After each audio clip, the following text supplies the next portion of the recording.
Everyone. I'm Ira Schwartz. I want to welcome you to the iTech Law webinar on AI evolution, recent advances in copyright and generative AI. We've got a wonderful panel here this morning. I keep saying this morning, I know many of you are in various time zones, but where I am, it's still morning.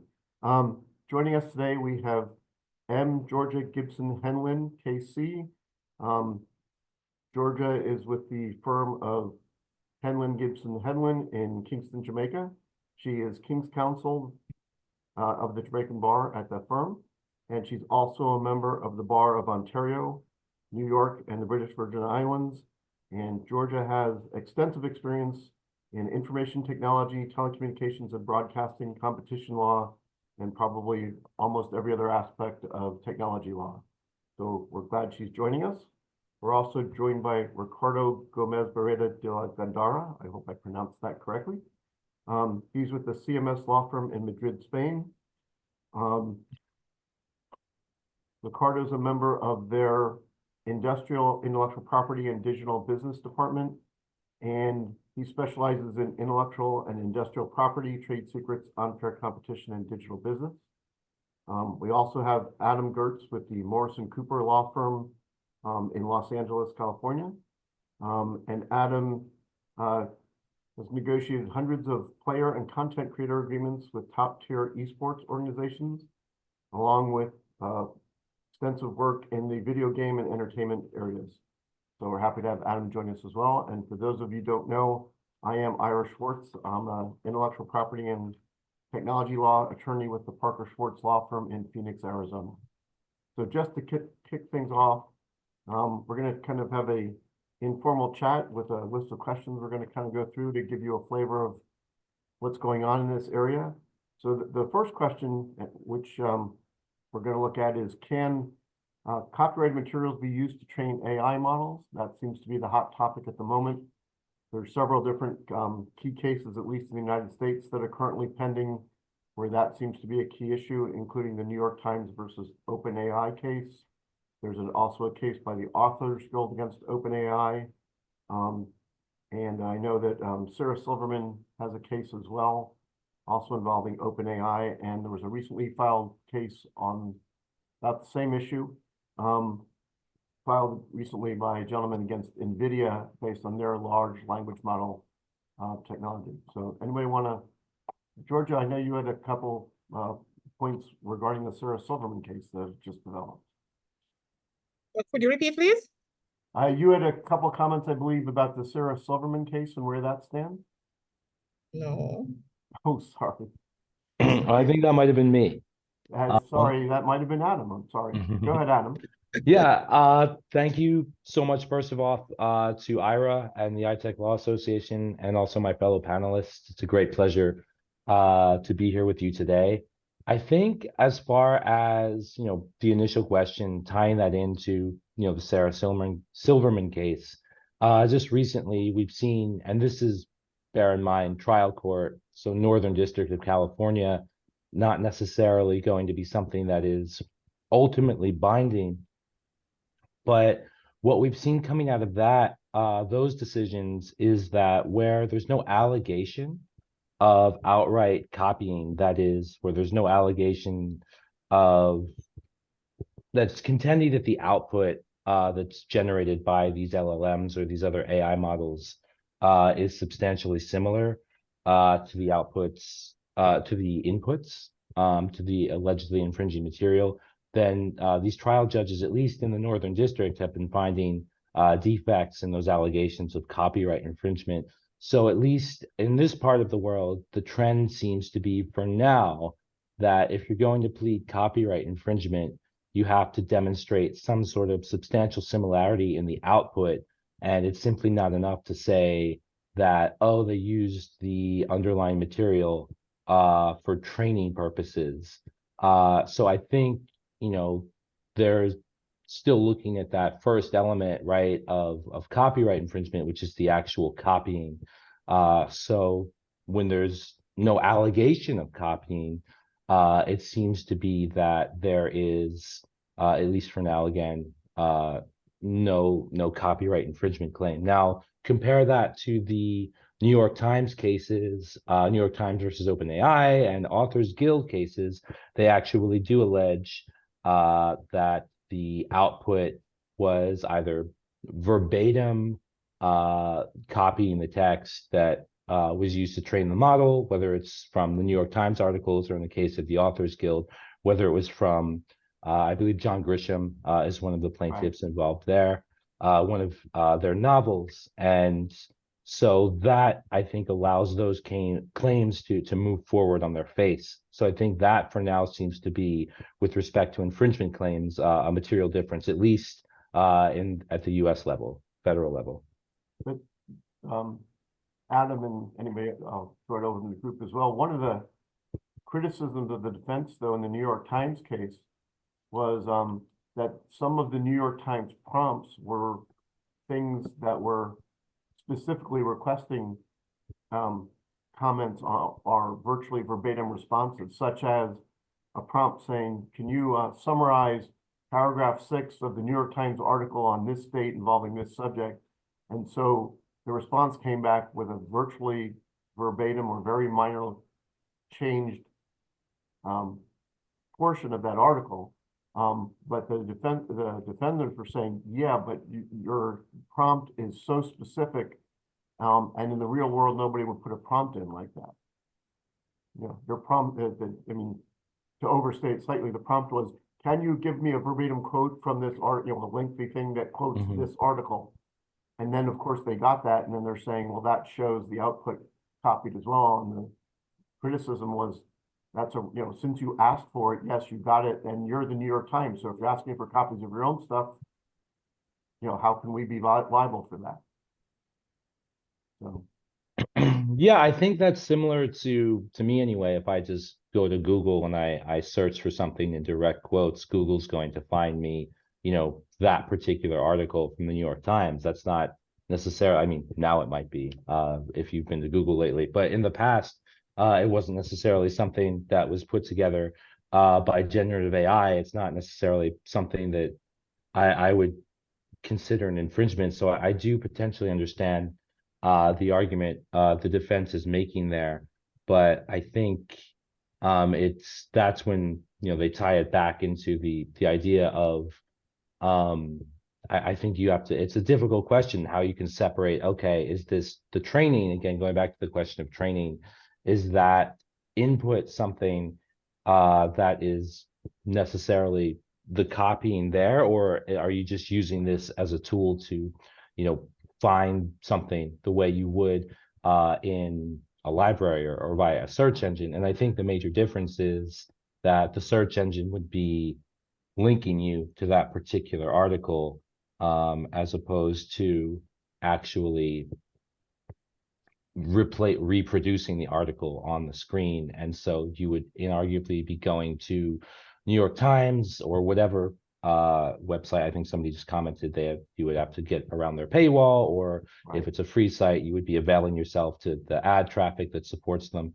So I think that would be the major difference there.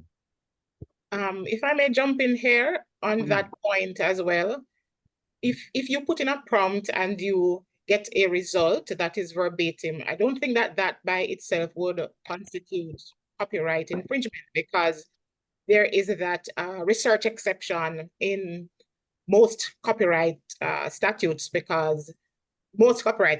and the question at the end of the day is, what use did you put to that information that you received during the course of the research? Because if we liken it onto research that we ordinarily did in read space from books, we tend to go to a book and we tend to open that book and we read and use what we want from that book. The issue has always been about how much. So if there is substantial use of that result as well, then that is where the issue would be. But I don't see, generally speaking, how using the AI model, the copyrighted materials to train the AI model immediately results in a breach of copyright, which is kind of like what Adam is saying is coming out of the cases out of California as well. So, yeah, we're Oh, sure. If I may offer at least the perspective from point of view of the European Union, I guess, and I totally understand what Adam and Georgia were saying, and totally agree. But in the European Union, I would say that this would be a bit more, I wouldn't say complicated, but it could amount to automatic infringement, because what they did here in 2019 with the DSM directive, the copyright on the digital single market directive, basically they established through Article 4 an exemption, the text and data mining exemption, by millions of which basically anyone can use copyrighted works to train AI models, on the condition that the author or the rights holder has not expressly reserved his rights. So basically, it's kind of an opt-out mechanism, but that way, many people have, although this has not reached court yet, but many people have interpreted that the way that it seems it would mean that when you're training the AI model, you're basically already reproducing the copyrighted works which you're using to train the model, and that would already amount to could already amount to a copyright infringement, regardless of whether or not the output is similar or not to the input which you are including in the AI. The problem here, which everyone has been pointing out for years, it's been the lack of transparency obligations for AI systems providers. So basically the authors and the rights holder, what they've been saying is, okay, we've got no mechanisms to find out whether our works and our protected content has been being used by technological companies, to train their AI models. So that's basically been the biggest issue until now, and that's why probably there have been nearly no cases here in the European Union as to whether or not using copyrighted works for training AI, has been it constitutes a copyright infringement or not. And this is probably going to change in the next 12 months, since as of yesterday, the AI Act has been finally given the green light, which basically means that it will be published in the upcoming days. And it would basically mean also that it will apply in the next, so in 24 months, okay, with the particularity that the particular transparency obligation regarding, so AI providers basically must publish a summary stating which content they've used to train their AI systems, and the AI Act basically states in the whereas that the purpose of that summary is for copyright holders to be able to know whether their works have been protected or not.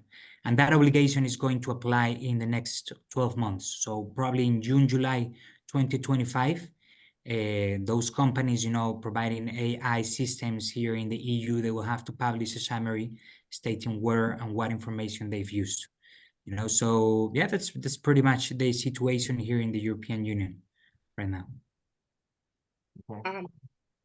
Ira, if I may add a nuanced view as well, I am thinking that part of the discomfort of most copyright holders is that issue around transparency, because if there is an understanding of how AI is actually trained, maybe there would not be so much disquiet. For example, if you speak from the AI developer's perspective, what they do is that they actually train the AI to behave like humans and to deliver outputs like humans.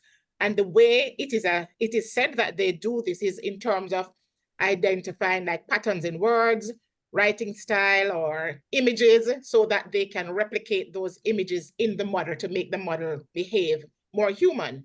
Now, if all that it is doing is trying to imitate, for want of a better term, behavior, then arguably one could say that training should be allowable, and that in those circumstances, a license may not be required because there's no infringement, there's no wholesale copying. Since we're talking about transparency, one of the other issues that was raised in the New York Times case, and this might be a US specific question, but was whether in setting up the training data set the way they did, that they, what the claim that New York Times was they stripped off the copyright management information, the copyright notices and other information that would indicate who the sources were. Anybody want to comment on whether they think that's a viable claim? And the defense to that claim, at least as I understand it, was basically, no, we didn't strip that material off just during when we parsed the information for training purposes, especially with the large language models, we just didn't include that portion because we didn't need it. Not like we intentionally deleted it. It's just that the way the algorithms work and the way we train them, that was information that doesn't help with the training, so it wasn't used. It wasn't intentionally deleted, which I thought was an interesting attempt at distinguishing that. That's an interesting way of looking at the matter, because I think what you're getting at there are the claimants, the plaintiffs claim Yes. is based basically on whether they have breached the DMCA or the anti-circumvention mechanisms. And it depends on whether intention is required, because if those mechanisms are there and you have removed them, shouldn't you be training? Because shouldn't you be training the AI or putting in your commands and prompts in such a way that it does not interfere with those mechanisms that have been put in place to protect copyright? Certainly for me, I think that there's an arguable case there that they would have breached the DMCA and in Jamaica, where we have similar provisions in terms of the anti-circumvention provisions of the copyright law. Very good point. Here in the EU would be exactly the same as Giorgio was mentioning. I mean, we also have the circumvention prohibition provisions. So, I mean, that, and given the fact that, as I mentioned, the general rule here in the EU is the opting out mechanism, the technological measures put in place in order to avoid the copyrighted works from being used to train the data models. I mean, that would already by itself be, a mechanism to opt out. So I think that case would be way more difficult. I mean, obviously, you would need to look into all of the details, you never know, but it seems that it would be way more difficult to defend here in the EU, at least as things stand right now, Yeah, and I would tend to agree with both points on that. I think intent is largely going to be the key. I'm going to ask one more question about the New York Times case, which I also thought was an interesting claim. In addition to the copyright claim, they made a defamation claim. And the defamation claim kind of works like this, as I understand it. Occasionally, these large AI systems have hallucinations. They give out false results. On some of the models, they, when they give a response now, they cite their sources. The New York Times found an instance where the AI system had generated a result in response to a prompt and attributed it falsely to the New York Times. And so the New York Times is very worried that that's going to harm its reputation, because somebody is claiming that here's a response and the source for this response was the New York Times, when in fact the New York Times never reported that, and the information was incorrect. So I don't know if the panel think that might be handled and whether that's a viable claim.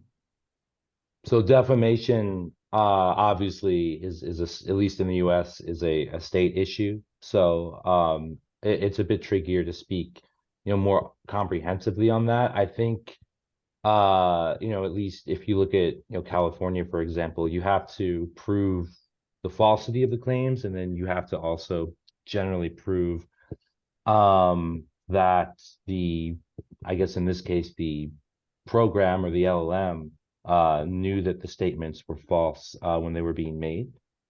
So that is something that I think would be a more difficult hurdle. I'm sorry, did you say you'd have to prove intent by the LLM? Not intent, but knowledge that they knew Or that. we attribute, I mean, is it the LLM or just that it's programmed incorrectly and that knowledge is presumed? Because I don't know if we're at the point where you could attribute intent to a AI computer system. Right, and I think that's what makes it difficult, right? It's like when they're programming it at the time, do they know that it's going to come out as false, that particular statement?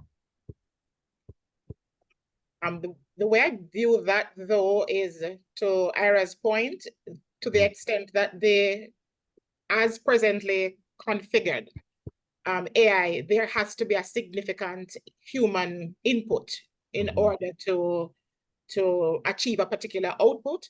I think the human element in terms of it's not going to just be about pure intention, but also whether they had reason to believe that that could have been the outcome. Yes. So in fact, interestingly, although it was not AI, I did a case in Jamaica, maybe in about, say, 2015.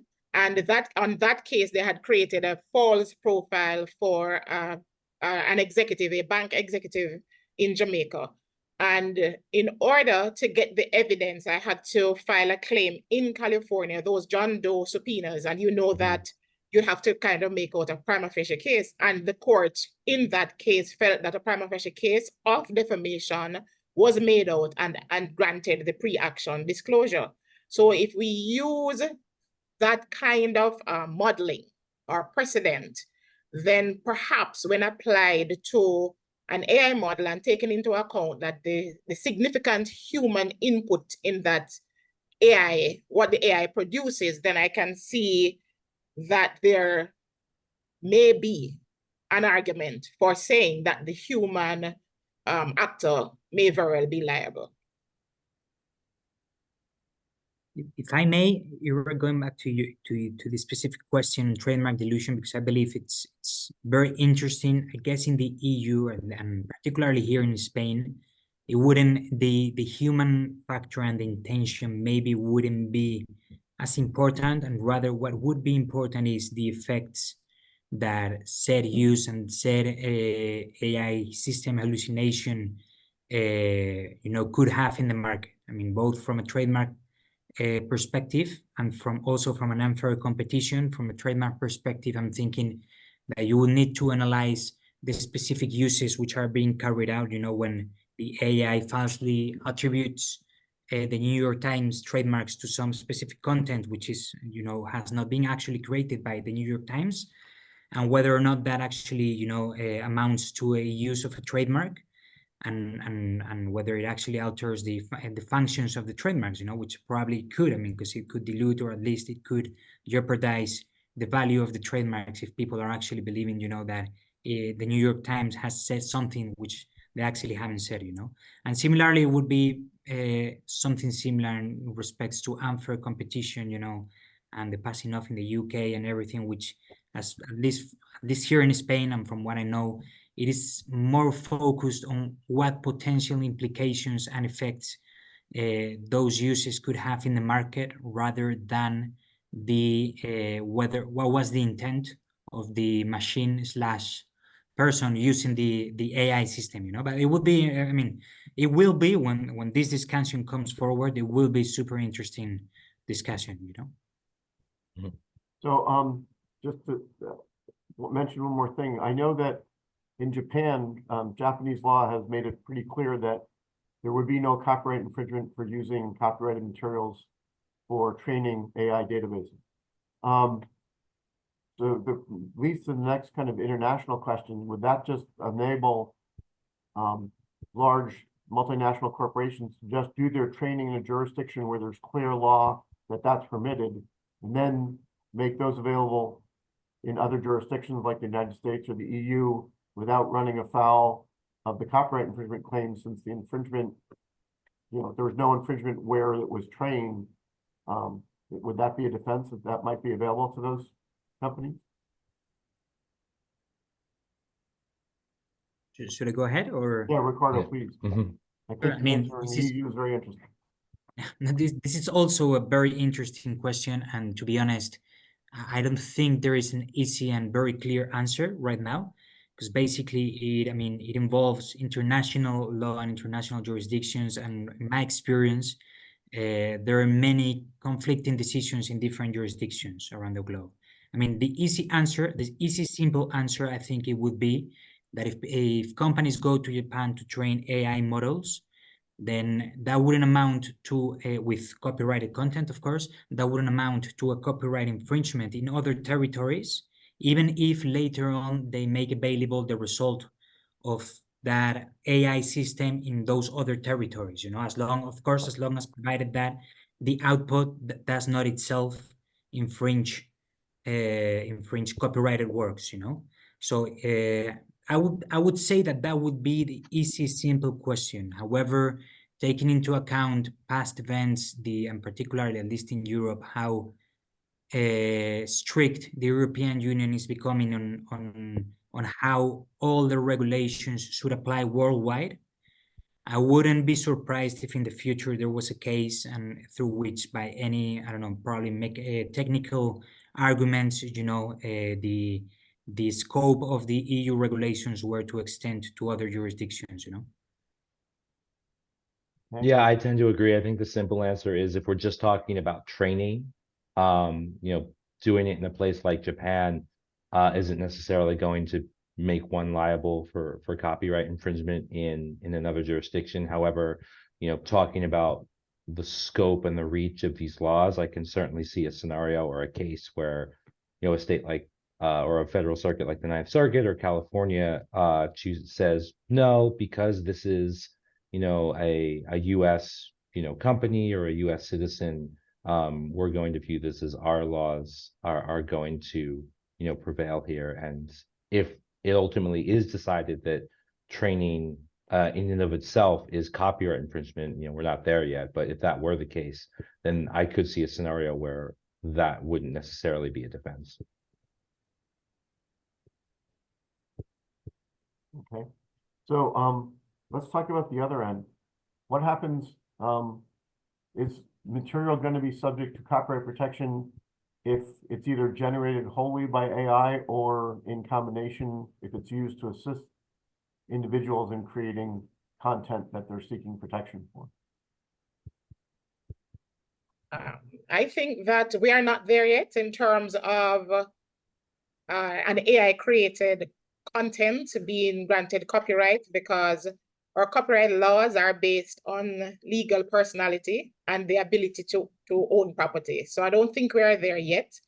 I think the only jurisdiction that I'm aware of that has granted copyright to completely AI generated content, I think it's South Africa. And in South Africa, I think well, I think they've done it for patents, but it's really because they do not examine patents and so on. But right now, there is a constraint in terms of AI being granted copyright in anything based on the way our copyright laws are structured. Even though if one involves human input, then the copyright will be granted to the human actor and not the AI. Yeah, the US, if you look at the current guidance from the Copyright Office, it's, emphasizes, the US idea of copyright, being ascribed to works that were created pursuant to human authorship. And I think, as of now, we're at the place where if it's entirely generated by AI, that's not necessarily human authorship. If you look at, the classic, Burroughs v. Giles, where, the argument was that a camera is just a mechanical process. So therefore the photograph, isn't subject to copyright protection. That was obviously rejected because talking about, how the particular photograph was arranged, set up, the lighting, etc., could all be ascribed to that human intervention, to that, human ingenuity and creativity.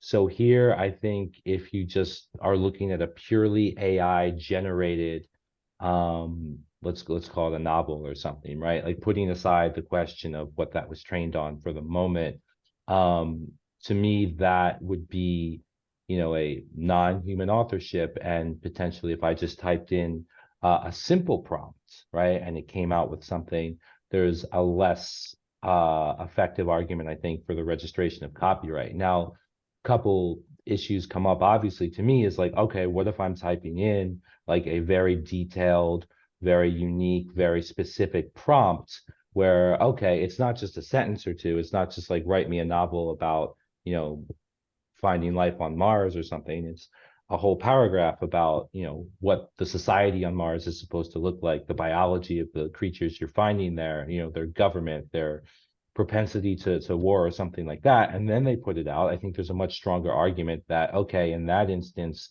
perhaps the human creator is ascribing some sort of arrangement, selection, ingenuity to that piece. And then the other side of it is, okay, what if it's not wholly generated by AI? And currently the Copyright Office in their guidance does say that the human created elements can be subject to copyright protection, whereas in the same work as elements where certain that were created by generative AI entirely might not necessarily be. In the US, the Copyright Office tries to parse which portions were AI created and which portions were human created. And there is, just to reemphasize, I think what Adam said, there's got to be some line where if the AI is just a tool, like a paintbrush is a tool or a camera is a tool, that if all the creativity is human generated, there should be protection for that. But the Copyright Office has taken a very narrow view of anything that's AI generated. And I think I'm going to ask Georgia and Ricardo to weigh in here, because I think the EU in particular, or the UK, has a slightly more expansive term of what's permitted there. Is that Yeah, correct? if I may go back, just so this is something which I believe very interesting. I really liked Adam's example in the book, but I tend to think, you know, and I think maybe it shows it better, at least in my opinion, the example probably of editing a photograph. So maybe it's because I don't know anything about photography, but I always think, yeah, you know. So when thinking about whether or not the AI could be used as a tool, or the AI would actually be the mind behind the creation, you know, in which case there would be no copyright protection.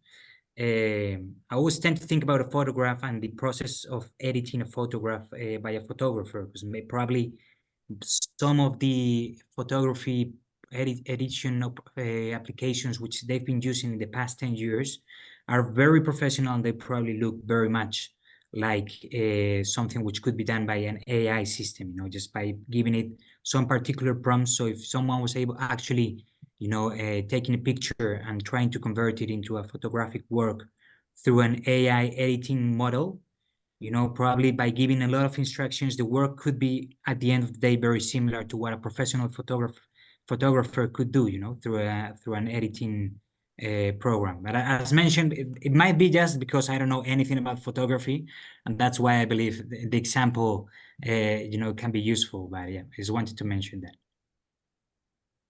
that. So sorry, right, we were actually going to move on to another topic. Which one did you mention now? No, that was perfect. I wanted that input. Yeah, and I agree with both Adam and on that response. Okay, good. So I did want to move on to one more, well, a couple other topics, but we've seen a lot of stuff going on in the marketplace, especially in the United States, in the last couple months on negotiations between both the writers and the actors and producers in our entertainment industry in particular, and trying to have contractual obligations of the studios on what they can and can't do in terms of using AI to write or rewrite scripts, and also the use of talent. So I just want to just generally, as a starting point, throw that open to if somebody wants to summarize what those standards are and then how they think they're going to apply going forward. Adam, I know that's something that's going to come up in your world, especially in the gaming area. Yeah, so if you look at the recent agreement struck by the WGA, you know, to Ira's point, it's sort of they have to disclose if any materials were AI generated when they give to writers, and they can't really use AI to write or rewrite scripts, you know, under that MBA. I think if you look at the practical effects of that, Um, and you also, I think, for now, have to take this into account with what we were just talking about as far as the Copyright Office's currently narrow view of the ability to register AI work. So just, really quickly, some years ago, the U.S. Supreme Court basically rectified a circuit split here in the U.S. And essentially stated that copyright registration was a prerequisite to filing a lawsuit. It's also a prerequisite to getting, what's called statutory damages, and in most cases, attorney's fees. And so, if the script itself is generated by AI, putting aside what the NBA says about using that, I think it's going to be very difficult for that particular film, practically speaking, to find distribution and to get financing, because if the Copyright Office isn't going to allow that script to be registered, if I'm an investor, I'm not necessarily going to want to throw money behind something that I can't legally protect. And then the other side of it, just speaking in terms of Hollywood, right? Like Hollywood's it's a company town, it's a union town. And if, the WGA, you can't, a WGA can't, use a AI, generated script, and someone comes out with an AI generated script, which would be in violation of the NBA, you're probably not going to get a lot of, SAG, DGA, what have you, talent to participate in that.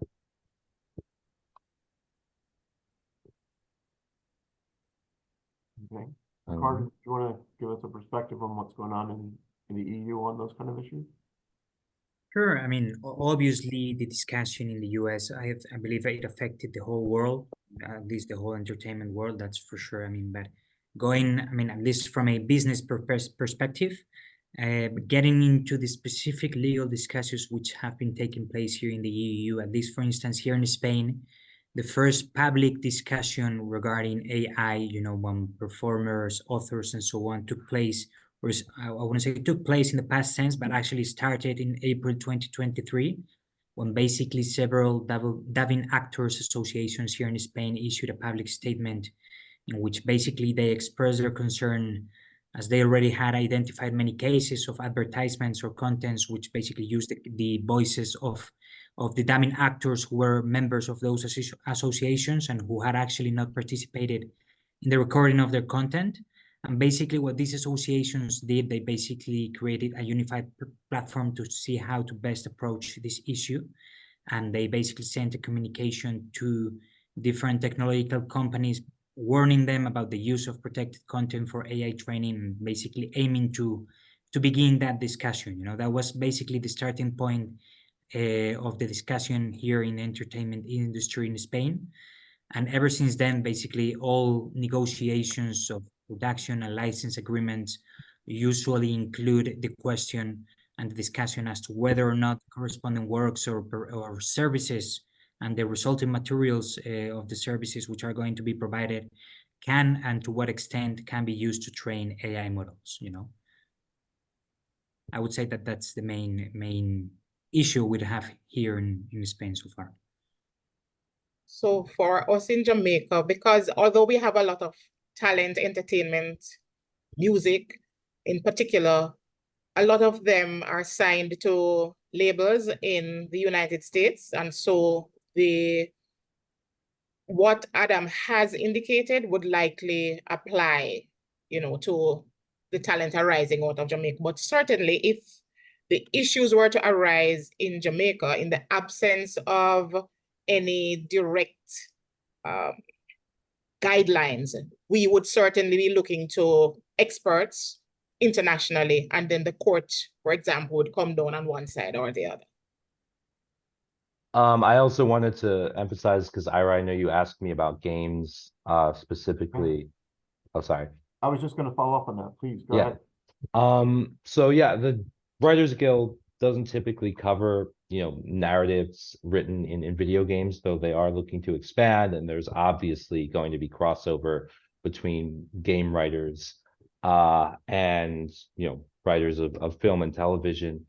That being said, I think I don't necessarily want to doomsay AI. I think in the question of games, something that is, at least putting aside the legal aspect of it for a minute, it's lowering the barrier of entry to game making and really software engineering in general, but specifically talking about games. It's lowering that barrier of entry unlike anything we've ever seen before.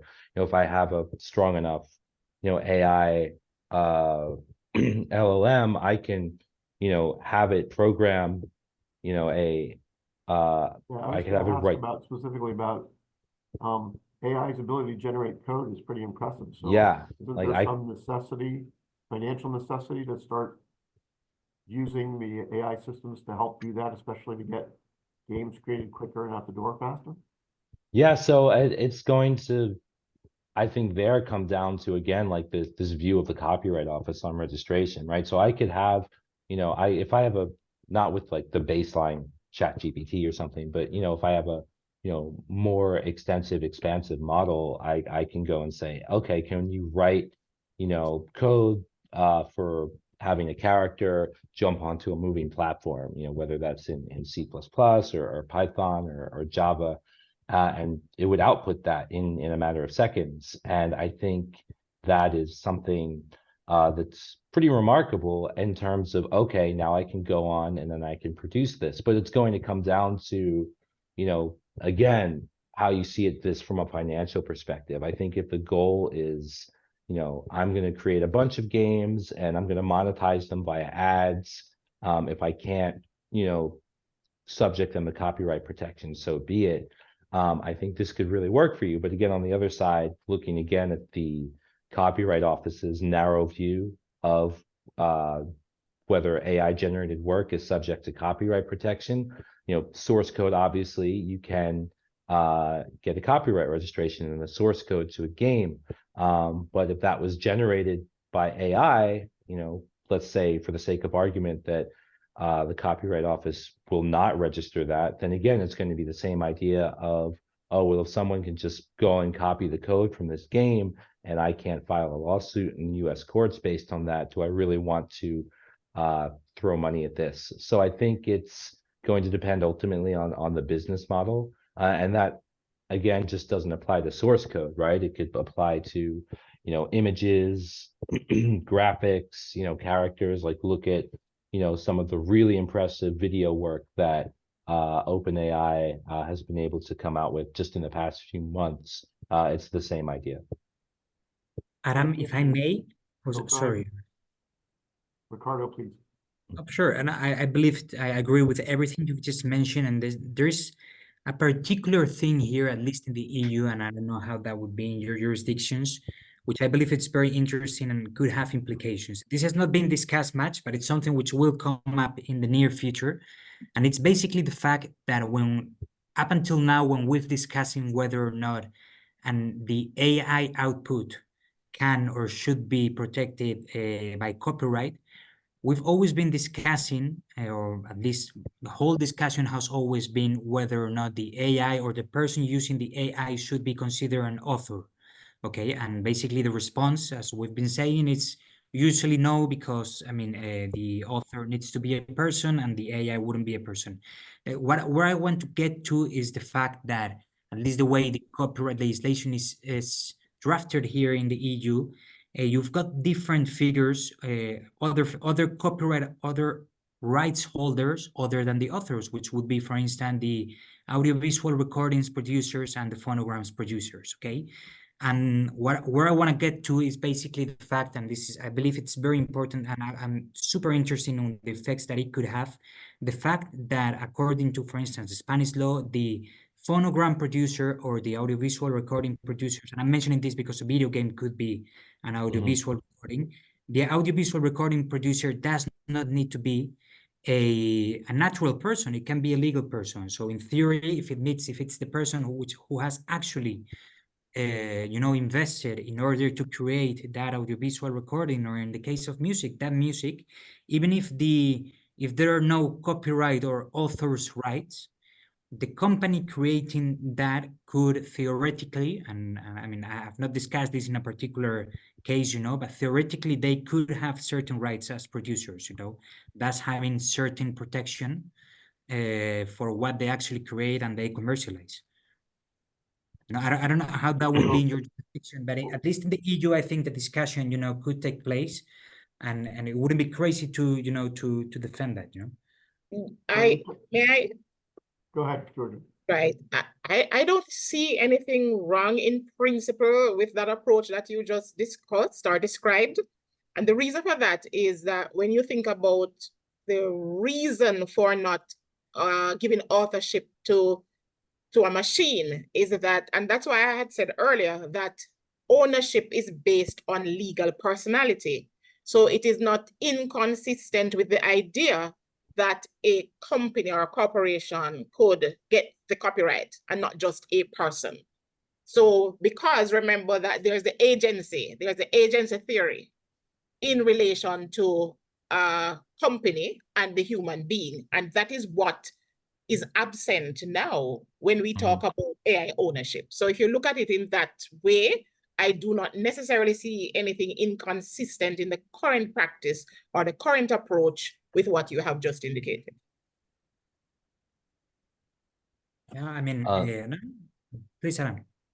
Oh, Ira, did you want to respond? It seemed like No, I was Other- going to ask a question for Ricardo, but you're talking about, I don't have a problem with the concept of a legal entity owning these rights, but I'm not sure if we don't have copyright, what rights are you talking about that the So organization is basically, going to have?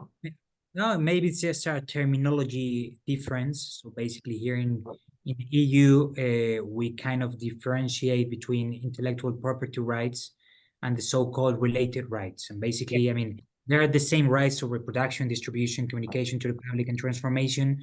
The only difference is that the so-called intellectual property rights would be the ones corresponding to the author, and the so-called related rights are the ones corresponding to the performers, to the producers, and so on. So sorry if that wasn't clear. Thank you. Ira, that's how I understood it as well. So that's what I was responding to as well. yeah, I think maybe we might refer to, unless I'm missing something, we might refer to those as moral rights, like the right of attribution or yeah, That was helpful. Thank you. yeah, to Ira's point, in the US you can certainly have an entity as the author and the owner. The distinction between authorship and ownership, the author is not necessarily the owner. If I'm an entity, if I'm a company making a game and that game is made by my employees pursuant to a work for hire agreement, I, as the publisher or the developer making that game, will be the author and the owner of anything that my employees create. Now, if I have independent contractors that later don't make something, under a quote unquote work for hire, but later assign me those rights after the fact, I would be the owner, but not necessarily the author in that case. So you can have human versus non-human authors, certainly in the US, where I think, Ricardo, if I'm getting to, the idea of where you're going with your question, I think that's going to have, as far as whether the AI, who's the author, right? Is it the programmer of the LLM in that sense? Is it the person who put the prompt in, etc.? And where I think that could really get interesting and is music. And I am not a music attorney. In fact, I avoid it like the plague. But music ascribes certain rights to the authors, particularly rights to receive royalties that generally speaking have to be assigned away. So that is something where I think the question of who ultimately is the author here, if we're talking about something that was generated by AI, could, at least in the US, really be significant. The other thing though I wanted to get at is while we're generally talking about copyright rights for a lot of this, there are some other rights that come into play, but there's kind of two lines I want to ask about. The first one was in your gaming scenario. if the AI creates a character, and maybe there's no copyright because it's AI created, but if the character becomes well-known, there may be some trademark or trademark-like rights that would apply to that character, that then you could build some other, games around and develop that into some kind of trademark protection or, Mhm. so that's one possibility. That also though leads to, actually Adam, did you want to, or anybody else want to weigh in on that concept of Yeah, trademark I rights, mean, some other rights that might protect some of these things, even if the copyright can't be registered? certainly, I mean, if the character is distinctive and famous enough to be used as a source identifier, and it does achieve that level of fame and notoriety, there are certainly arguments, whether or not it's registered as a trademark, but there are certainly arguments for, if not trademark, then unfair competition. I mean, just look at, I bring this up because I have kids and I'm an entertainment lawyer, but just look at what Disney's doing with Steamboat Willie and Mickey Mouse, right? One of the Like, examples I was going to bring up, so please go forward. yeah, so like that Steamboat Willie, the original Mickey Mouse character, recently, as I'm sure everyone knows, fell into the public domain. But Disney recently starting every movie with the Steamboat Willie character as a logo for Disney. And I am cynical enough to speculate, as someone, I obviously don't work for Disney, but that is not by accident. They're not trying to be cute and nostalgic. They are trying to establish the Steamboat Willie character of the Steamboat Willie version of Mickey Mouse as a trademark, as a source identifier, and so that they can still maintain rights and potentially claims for dilution or tarnishment or what have you. So yeah, I think, Ira, to your question, that's certainly a possibility. I also wanted to bring up in addition to trademark rights, you would have, for famous celebrities, you've got name, image, likeness issues as well. In the news just in the last day or two, there's, Scarlett Johansson has been raising some issues that I guess she was in negotiations with, I don't remember, is it OpenAI? Does anybody remember? Open air. Yeah, OpenAI, to have them use her voice in a certain context. And, they never came to an arrangement, and all of a sudden now, something's been generated where they're using her voice as part of something, and she asked them to stop, and so that's made some headlines. And it also raises the question, if you ask AI to generate or write a novel in the style of Ernest Hemingway or in somebody else's distinctive style, or we're going to see cases and potential liability for those kind of things where AI generates something specifically in somebody else's style or using some other name, image, likeness, or other kind of right that applies to a specific individual. Yeah, I mean, just speaking from a US perspective, again, we're talking about, similar to defamation, the rights of publicity are a creature of state law, at least for now.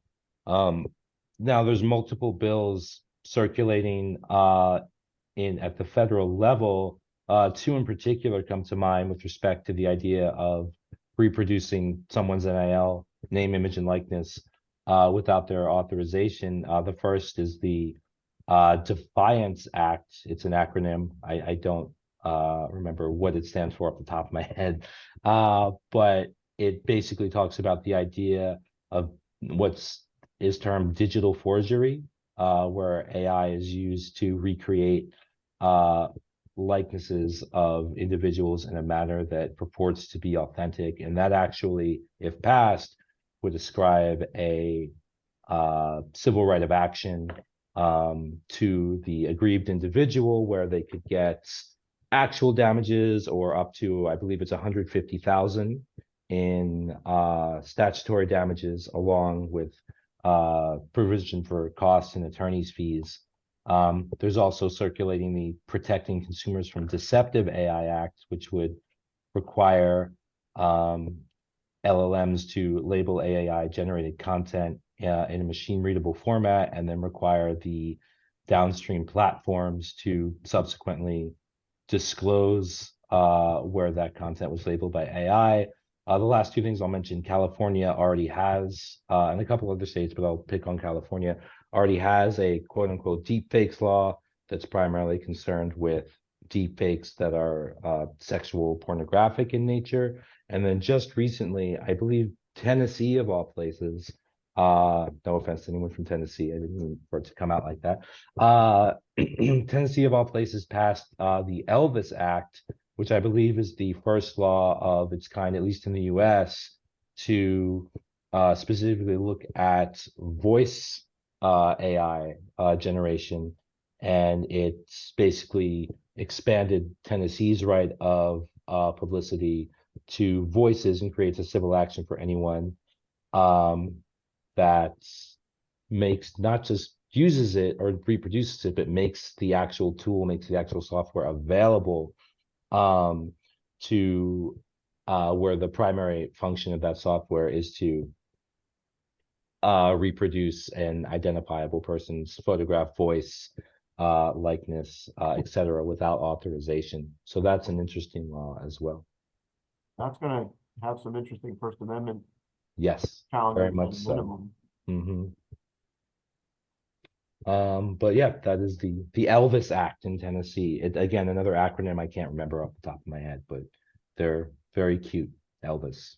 Well, Tennessee is since Elvis is there and Graceland is there, they were at the forefront of some of these right of publicity statutes. And they are still actively involved in those type of issues, which is why I think Tennessee is maybe taking the lead on some of them. But I would welcome, in the few minutes we have left, any more comments that anybody's got about deep fakes in general, because I think they can have a lot of implications. And from what I just learned at actually the iTech Law conference was that they're getting very easy to make and can be rapidly produced. So it's a potential issue, and it raises all kinds of intellectual property issues. So I open up to the group to comment on that. Yeah, I mean, here in the, well, Georgia, you want to go ahead or should I go? Go ahead. Go. Yeah. At least here in the EU, it's also one of the highest concerns, as has been pointed out by the European Union Commission quite a few times. Obviously, you've got the civil rights, you know, the rights to self-image, which would be similar to the publicity right in the US or so on, but going like to a broader, more generic measures, you know, taken by the EU Commission. I would say that basically the main one is that the AI Act, which was green-lighted yesterday, and which will be into force in a year. Most of the obligations will be in 2 years, basically obliges anyone creating and disseminating AI content through the European Union to disclose that the content has been artificially generated or manipulated. And as you know, I mean, the question here, the AI Act has huge sanctions, you know, and they're seriously huge, just like the GDPR, the DSA, the DMA, and so on. The question will be how easily it will be to enforce, you know, through the internet, which sometimes seems to be like the wild, wild west. And also, I mean, the EU is already working on that. In fact, thanks to the DSA, the Digital Services Act, basically, the European Commission already issued back in February, March this year, a request for information to what they're called the very large online platforms, which are basically the biggest social networks, so Facebook, Instagram, YouTube, X, and so on, and also to the very large online search engines, which are Google and Bing. Basically, they already ask for information on the implementation measures which they must adopt according to the Digital Services Act to avoid the risk or mitigate the risks of generative artificial intelligence, including the deep fakes. So, you know, so I mean, to be honest, nobody really knows yet how good or how will these sanctions and measures work, and whether or not there will be enough. But I mean, the EU is at least, you know, trying through a bunch of different things, you know, to try to mitigate those risks, which are obviously, if you get to think about the political, social, and not only obviously to the persons involved, but also the political and social implications which deep fakes could have, you know, they could be huge, you know. Okay, so for Jamaica, obviously we are not yet as mature as the EU or having some of the issues that have arisen in the United States. But years ago, I suppose everyone online knows about Bob Marley, and what we had used at the time to protect his image rights was the common law in terms of that right to publicity. In addition to that, we do have a national AI task force that is actually and actively looking at recommendations for the ethical and responsible use of AI, and no doubt will be guided by, for example, the EU AI Act and developments coming out of the United States, as we normally do. So we are not without protection, and we are also working on coming up with our own guidelines, but bearing in mind international best practices. I'm sure we could talk about this a lot longer, but I do note that we are at the end of our allotted time. So I just want to thank everybody on the panel for joining me, and thank all our guests for joining us as well. So thank you very much, and we appreciate everybody and their attendance here today. Thanks, everyone. I was just Thank going to you. mention there are a few questions on the chat. So if anyone wants to keep the conversation going later via email or something, just feel free to reach. We'll be more than happy to answer. So sorry for that, for interrupting you, okay? No, I was just going to say about the same thing. We know that there's one or two unanswered questions, and we'll try and answer them offline as best we can. Thanks, everyone. Thank you. Goodbye. Bye.